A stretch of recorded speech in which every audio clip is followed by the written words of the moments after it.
ज्ञानी ज्ञान के दाता मुनि गुरुवर को करके प्रणाम गाऊं मैं ध्याऊं मैं सुबह शाम। पुलक सागर एक नाम पुलक सागर एक नाम। गुरु तुम हो ज्ञानी ज्ञान के दाता मुनि गुरुवर को करके प्रणाम। करीब करीब हो गया।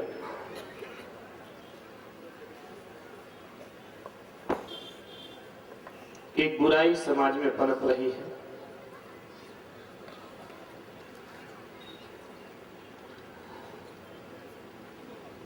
और वह बुराई इधर वालों की नहीं है, आज इधर वालों की।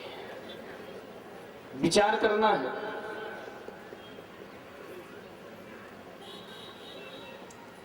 कि आदमी का पतन जब भी होता है तो उसकी खुद की बुराइयों से होता है।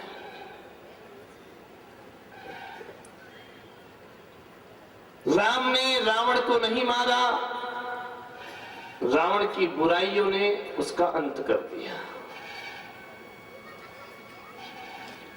न कृष्ण ने कंस को मारा, कंस के कर्मों ने उसे मार दिया। दुर्योधन की पराजय हुई तो उसके अहंकार के कारण।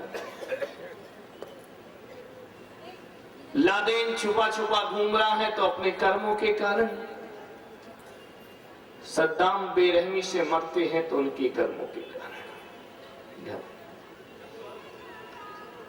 और आदमी का जब भी पतन होता है तो अपने ही कारण पतन होता है और अपने ही कारण उत्थान होता है। और आज की ये पीढ़ी भी उस पतन के रास्ते पर बढ़ रही है। यदि समय रहते हमने इसे नहीं बचाया तो हम इन बच्चों के भविष्य के हत्यारे, इनका भविष्य तो बिगड़ेगा ही बिगड़ेगा, हमारा बुढ़ापा भी बिगड़ जाएगा। ज्ञान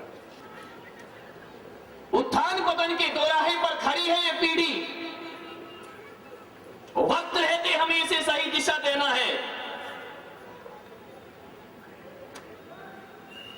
अभी जापान में सुनामी का तूफान आया और ऐसी त्रासदी तो इतिहास में कभी नहीं आई होगी कि एक नहीं 4-4, 5-5 जगह से मौत ही मौत मंडराई है।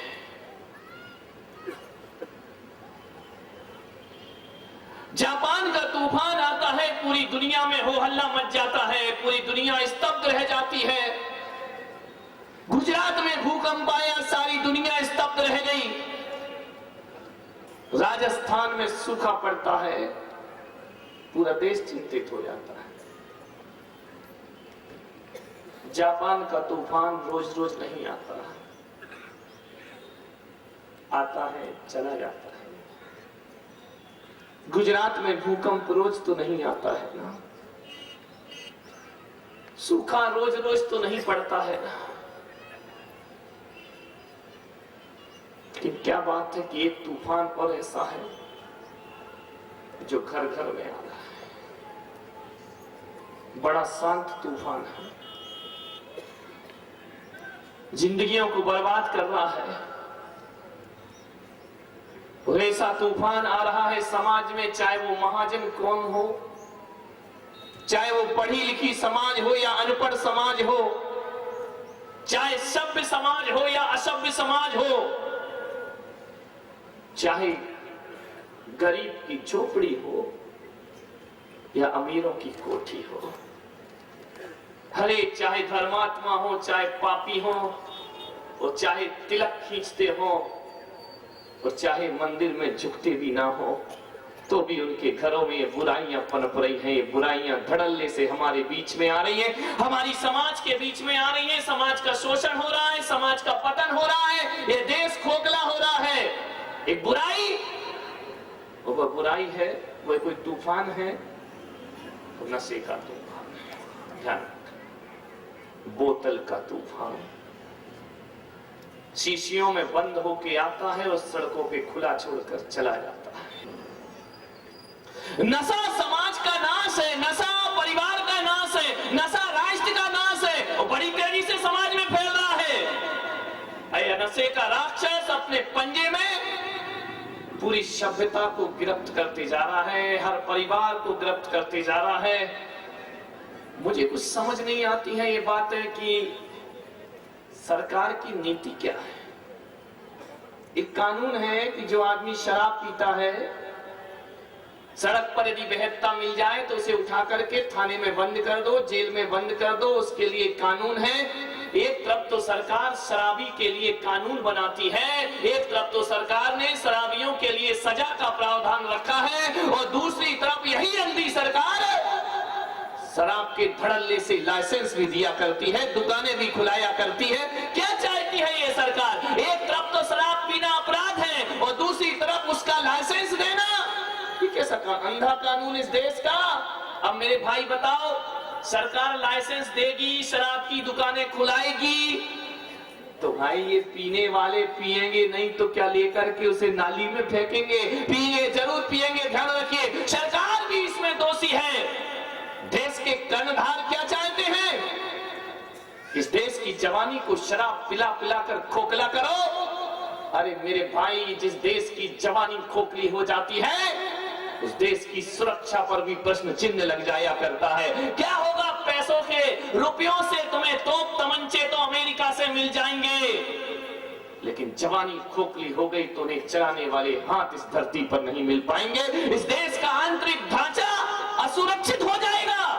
ध्यान रखिए, जो क्या चलाएगा? जिस शराबी से खुद चलते बनता नहीं है, वो क्या खाक परिवार चलाएगा, क्या राष्ट्र चलाएगा, समाज चलाएगा? ध्यान रखिए, साइकिल से गिर जाओ तो उठना आसान है, किसी बिल्डिंग से गिर जाओ तो उठना आसान है, लेकिन ध्यान रखना कि लोगों की नजरों से गिर गए तो फिर उठना बहुत मुश्किल का काम हुआ करता है। ध्यान रखिए, समाज की नजरों से गिर गए तो उठना मुश्किल होता है। यदि सभ्य लोगों की नजरों से आप गिर गए, उठना बहुत मुश्किल का काम हुआ करता है। अपनी नजरों में मत गिरो मेरे भाई, क्या जिंदगी बना है। समय से पहले बच्चे जवान हो रहे हैं। पहले लोग मेरे दर्शन को आते थे, प्रणाम करते थे, नमस्कार करते थे तो उनकी जेब से चावल की पोटली गिरती थी। अब आते हैं तो पाउच गिरता है, मसाले के पाउच गिरते। कौन कौन से आते हैं? मालूम? झटका, इनको सब मालूम है। सोचिए, विचार करिए आप, क्या माहौल हो गया है। मंदिर भी जाते हो, ध्यान रखना तुम्हारे जेब में चावल भले ना हो, मसाले की पुड़िया चाहिए। तुम्हारे दांत ऐसे लगते हैं देख करके, ये जो दुनिया भर का कचरा खाते हैं ना, ऐसे लगते हैं कि जैसे म्युनिसिपैलिटी का सुलभ कॉम्प्लेक्स होता है और उसकी सफाई ना हो तो वो कैसा लगता है, वैसे ही तुम्हारा मुंह लगता है। ध्यान रखिए, ये गंदगी नहीं तो क्या है? ये पेट तुम्हारा पेट है मेरे भाई, ये इंसान का पेट है। इसे म्युनिसिपैलिटी का कचरा घट मत बनाओ कि जो चाहे वो डाल लिया, जो चाहे वो डाल लिया, जो मिला वही डाल करके घूम रहे हैं। ये डस्टबिन बना लिया तुमने अपने मुंह को। ध्यान रखिए, ऐसे ऐसे लगते हैं वो दांत तुम्हारे, ये कई वर्षों से सफाई नहीं हुई हो। ध्यान रखिए, विचार। नशा बहुत खराब है। तुम्हारे बच्चे गुटखा खा रहे हैं, तुम्हारे बच्चे पाउच खा रहे हैं, तुम्हारे बच्चे तंबाकू खा रहे हैं, कोई सिगरेट पी रहा है। और ये तो क्षेत्र तुम्हारा जय हो पंचम काल की, पूरे रास्ते से देख के आया डॉक्टर साहब, ब्लैक गोल्ड या व्हाइट गोल्ड क्या है वो, क्या बनता है? अफीम। क्या बात है, ध्यान। बेटे, नशा चढ़ाकर तो ऊपर चढ़ जाओगी नशे में, लेकिन दुनिया की नजरों से उतर जाओगे। नशे से बचिए। नशा नाश है, नशा मौत है। आज तुम्हारी, कल परिवार की, परसों समाज की, एक दिन राष्ट्र की मौत है। नशे से बचे। आदमी ऐसे ऐसे तर्क दे देता है नशा करने के लिए। मैं जा रहा था, बिहार कर रहा था, मुझे रास्ते में एक साधु मिला। अब मैं किसे सुधारूं, साधु को सुधारूं कि तुम्हें सुधारूं? वो साधु मिला, मैं भी आ रहा था, वो इधर से जा रहा था। उसने कहा बाबा है क्या? अब नहीं जाने हमको इलाहाबाद का नारा समझा, क्या समझा? बोले बाबा जी है क्या? अरे तो मिलकर क्या मांग रहा है? बोले बोले बाबा का प्रसाद। अरे मैं कहीं क्या करता है? अरे बोले शिव जी का प्रसाद है, महादेव का प्रसाद है। महादेव ने भी भांग खाई थी, अफीम पी थी और गांजा पिया था, ना जाने कितने कितने शराब पी थी। इनका मैं नहीं मानता हूं कि कोई शिव महादेव शराब पी सके। ध्यान रखना, ये तो शराबियों ने पीने के लिए उनका नाम ले लिया है। बाकी दुनिया का कोई भी भगवान गंदी चीजों का कभी सेवन नहीं करता है। कोई परमात्मा नहीं करता है। ये अपने स्वार्थ के लिए तुमने किया है। कोई परमात्मा नहीं कहता है कि मुझे किसी पशु की बलि चढ़ाओ तो मैं खुश हो जाऊंगा। यदि खुश होता है तो मैं उस परमात्मा को परमात्मा नहीं मानता। वो निश्चित एक हिंसक प्रवृत्ति का आदमी। ध्यान रखना, परमात्मा गंदी चीजें कभी नहीं मानता। बोले आप क्या जानो? मैंने कहा मैं कुछ नहीं जानता हूं मैं, लेकिन एक चीज तो जानता हूं। चल तू कहता है कि शिव जी ने गांजा पिया था, भांग पिया था। मैंने कहा कोई बात नहीं, इधर आ जरा, एक बात और बता। मैंने कहा शिव जी का ये प्रसाद तो तूने पी लिया, शिव जी ने एक दिन जहर भी पिया था। मैंने कहा वो कब पिएगा, वो प्रसाद कब पिएगा तू जीवन में बता। शिव ने एक बार जहर का प्याला पिया था, सागर मंथन हुआ था। ध्यान रखना, ऐसी किंवदंती है वैष्णव समाज में कि सागर मंथन हुआ, अमृत निकला और जहर भी निकला। और जब जब अमृत निकला तो सारे देव ने अपने प्याले बढ़ा दिए कि हम भी पिएंगे, हम भी पिएंगे। असुरों ने प्याले बढ़ा दिए, मनुष्यों ने प्याले बढ़ा दिए। और जब जहर निकला तो सबके प्याले पीछे हो गए, कोई जहर पीने को तैयार नहीं था। तो दुनिया में एक शिव जी ऐसे थे जिन्होंने कहा कि यदि कोई नहीं पीता है तो मैं पीता हूं उस जहर को। और जब शिव ने जहर का प्याला पिया, अरे ध्यान रखना, जो अमृत पीता है उसे दुनिया देव कहती है और जो जहर पीता है उसे महादेव कह करके बुलाया करती है। मैंने कहा बता, शिव जी ने एक बार जहर पिया था, तू कब पिएगा? ध्यान रखना, उस साधु के पसीने आ गए। मैंने कहा इसे भी तो प्रसाद मान के ग्रहण कर ले। अरे नीलकंठ हो जाएगा मूर्ख, यदि एक बार धारण कर लिया। जहर पी करके बता, कोई मीरा जहर पीती है तो अमृत बना दिया करती है। लेकिन एक बात ध्यान रखना, ये गांजा, भांग, अफीम और शराब पिएगा तो जीवन में तो जितनी भी भक्ति कर ले कभी भी अमृत बनने वाले नहीं है। ध्यान रखिए, सोचना है आपको। आप ऐसे ऐसे तर्क दे करके आदमी बुराइयों को ढक लिया करता है। ध्यान रखिए, कोई महादेव नशा नहीं करते, वो तो आनंद में रहते हैं, मस्ती में रहते हैं। ओखड़ बाबा विचार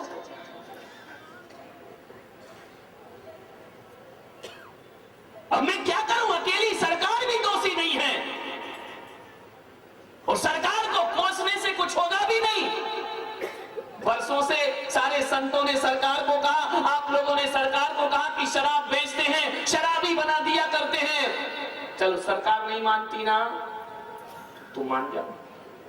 ध्यान रख, यदि इस देश का हर व्यक्ति संकल्प कर ले कि हम शराब पिएंगे ही नहीं, तो सरकार की दुकान तो रातों रात बंद हो जाएगी। फिर किसे बेचेंगे, किसके लिए खोलेंगे? आपको करना है, जनता का भी कुछ दायित्व है, जनता का भी कुछ फर्ज बनता है। शराब पीना बंद करें। अरे भाई दूध पियो, लस्सी पियो, गर्मी आ रही है, दिमाग ठंडा हो जाएगा तुम्हारा। दूध पियो, जूस पियो, क्या पीते हो सला? ध्यान रखिए, ये देश तो देश है जहां गंगा बहती है। मेरा भारत वो भारत है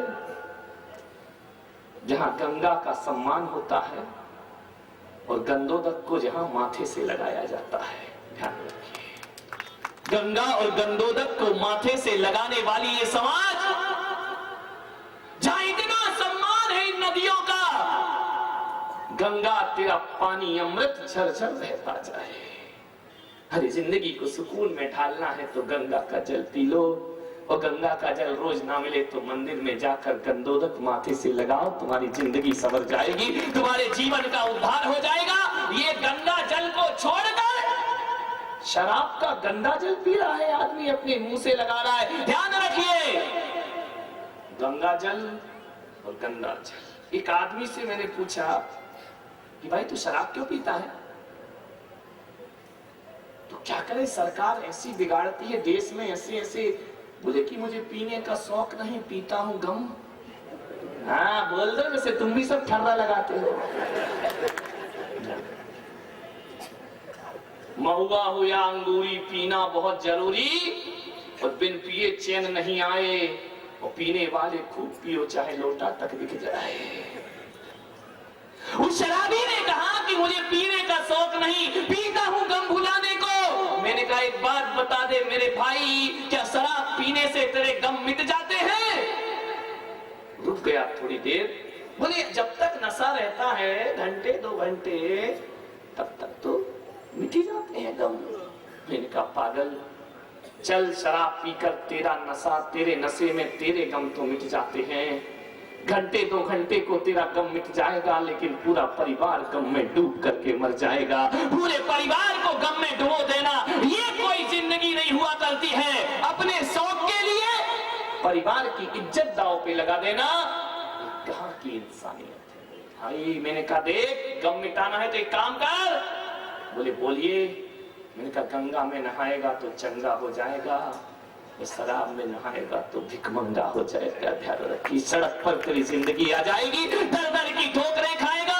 गंगा में नहा, ध्यान विचार कर। शराब शब्द की मैंने शल्य क्रिया की 3 अक्षरों से मिलकर बनी है। आज तुम लोग तो खुश रहो, तुम्हारा कोई रोल नहीं। शराब शब्द 3 अक्षरों से मिलकर के बना है। पहला अक्षर है शा, फिर रा, फिर वाह।